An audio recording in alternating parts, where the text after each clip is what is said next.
BYJU'S and BYJU'S cash crunch that it has dealt with and is currently dealing with. BYJU'S has now vacated all of its offices. It's told all its employees to work from home except for one headquarter in Bengaluru that continues to be in operation.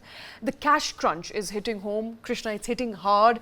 We've been talking about what's happening at BYJU'S. They're finding it difficult to even pay their employees. Right. 1/4 of whom have been paid so far for last month, which is the month of February. It's even difficult to meet those financial obligations. It's not looking good. Right, and this is all part of the restructuring plan, quote unquote, of the new CEO, Mr. Arjun Mohan, and it's been in the works for the last 6 months. So the way they've been going about it, from what we understand from reports at least, is that wherever the lease is expiring, whichever office or where the lease is expiring, they're not renewing it. So, and now it has come to a stage where they've literally shut down every single office apart from the headquarters, and they've asked employees to compulsorily work from home. And this is, as you rightly pointed out, happening because of a bad liquidity crunch. It's a cash crisis that's going on at BYJU'S. They do have a $1.2 billion loan over which they have an issue with the creditors. And also the $200 million rights issue, which took place recently to deal with this cash crisis. Even that has ended up in a dispute, and there is no clarity on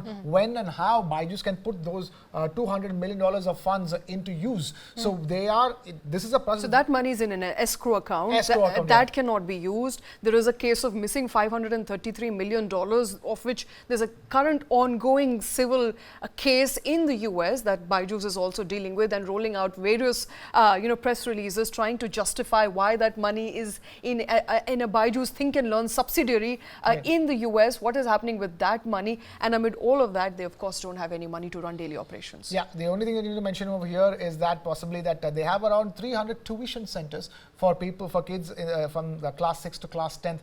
Those tuition centers continue to run. They are open. Those are the only other physical manifestations of BYJU'S apart from the headquarters that they have. So those continue to run for all those watching this broadcast. But yes, it is now boiled down only to the headquarters. It is working only with the headquarters. This is a drastic change from the way it was buying up lakhs of square feet of office space all across the country, all across Bengaluru. In fact, we've been getting reports of how it could not even pay the rentals on some of those offices. They were struggling to pay the rentals on time. In fact, there's over 3 lakh square feet office in Prestige Park in Bengaluru, where they were cutting the money from the deposit that BYJU'S had paid, and because BYJU'S were not able to make the payments on time. So clearly, cash crisis has hit to a point where the way BYJU'S has been operating so far has just changed 360 degrees, from expanding and getting lakhs and lakhs of square feet of office space.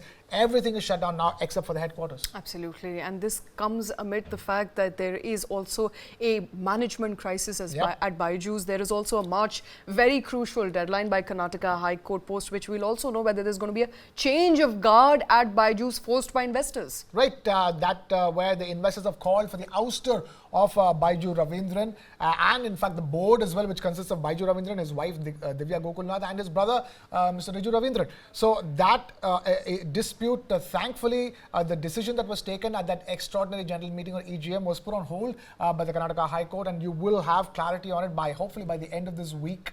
We thought Baiju Ravindran was going to be ousted a couple of weeks ago, but then he's got time. He's still fighting this, so we will get clarity on that, and hopefully there will also be clarity on what's going to happen to that $200 million that's there in the escrow account as well. So a lot to look forward to to understand what's going to be the future of BYJU'S by the end of this week. All right, BYJU'S is a story that has been in the news now for a while. It is going to be in news. Remember, it's a very crucial month for BYJU'S, where Baiju Ravindran will be facing Karnataka High Court. He's also going to face up to his investors who've called for his ouster in an extraordinary general meeting that was called, where majority voted to vote out Baiju Ravindran and his family from the board. That order was put on hold by Karnataka High Court. Karnataka High Court therefore will be deciding fate of Baiju Ravindran. This amid the fact that BYJU'S is currently dealing with a mega cash crunch, is unable to pay up salaries of its employees. We'll continue bringing all those updates as far as BYJU'S is concerned on Newsline.